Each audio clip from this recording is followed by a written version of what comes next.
Assalamu alaikum everyone. Our today's video is the continuation of my previous lecture on hyperparathyroidism and hypercalcemia. So let's start with the diagnosis of hypercalcemia. Measure the total serum calcium levels first. If these are more than 10.5 mg per deciliter, it means that the patient has hypercalcemia. Then check the cause of hypercalcemia. It may be due to increased parathyroid hormone levels, that is hyperparathyroidism. Then perform the DEXA scan to check the osteopenia and osteoporosis because of osteolytic activity in the hyperparathyroidism. Perform the chest x-ray to check the lung cancer, because in the lungs cancer, when metastasis to the bone, it increases the osteolytic activity, which leads to hypercalcemia. Now come to the management of hypercalcemia. Management of usually underlying cause, treat the hypercalcemia itself. But if the hypercalcemia is very severe, that is, it is greater than 14 mg per deciliter, and if hypercalcemia is symptomatic, then in the emergency department give the patient IV fluids, that is normal saline 0.9% 2 to 4 liters, and then give the patient diuretics, especially furosemide, that is loop diuretic. This furosemide helps in the excretion of calcium from the kidneys. So these initial two steps are very important to normalize the renal function,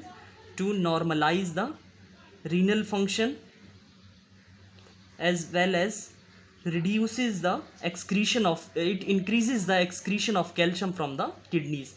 Then give the patient bisphosphonate, pamidronate and zoledronate.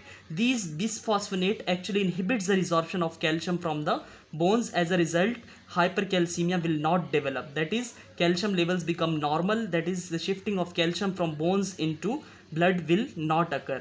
And then give the patient calcitonin. If bisphosphonates not work properly, then give the patient calcitonin. It also inhibits the resorption of calcium. So these two steps are important, that prevents the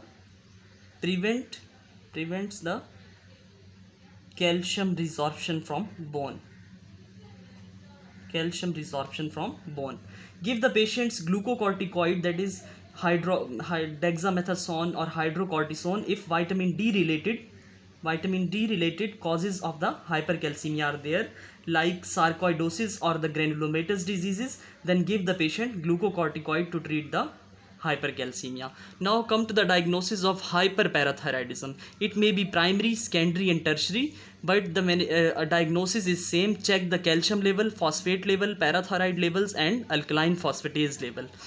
In primary hyperparathyroidism, the cause is adenoma of the parathyroid gland. Due to the adenoma, the calcium level becomes very high because of resorption of calcium from the bones and of parathyroid action on the kidney. Increased level of calcium, but as we know that it is a phosphate trashing hormone, so decrease phosphate levels. Increased calcium, decreased phosphate, increased parathyroid hormone, as well as increased alkaline phosphatase. This is the biochemical presentation of primary hyperparathyroidism. Now come to secondary hyperparathyroidism. In this the actual cause is decreased level of calcium because of renal failure or due to vitamin D deficiency. Due to decreased calcium as well as due to renal failure, there is a retention of phosphate in the blood because of renal failure.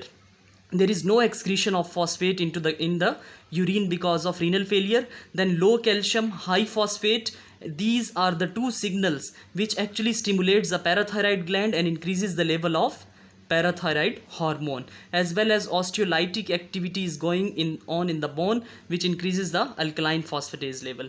Now come to the tertiary hyperparathyroidism. In tertiary hyperparathyroidism, initially the calcium levels are low, that is it is a sequela or it is a result of secondary hyperparathyroidism. Initially the calcium levels are low, which gives the signal to this parathyroid gland and increases the parathyroid hormone levels very high.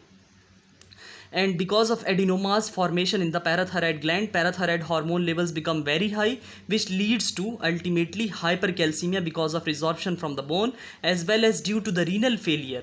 It is a sequela of secondary, so due to the renal failure, very high levels of phosphate.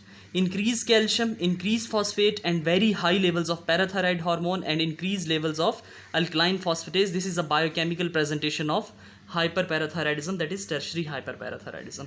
Now come to the management of hyperparathyroidism. The treatment of choice in case of primary hyperparathyroidism is surgical removal, that is parathyroid gland removal, that is parathyroidectomy. The indications for parathyroidectomy are if the age is below 50 years, if the patient has a hypercalcemic symptoms, that is renal insufficiency, nephrocalcinosis, that is calcium deposition in the kidney, as well as osteopenia, that is osteolytic activities going on in the bones, or the calcium levels are greater than 11.4 mg per deciliter.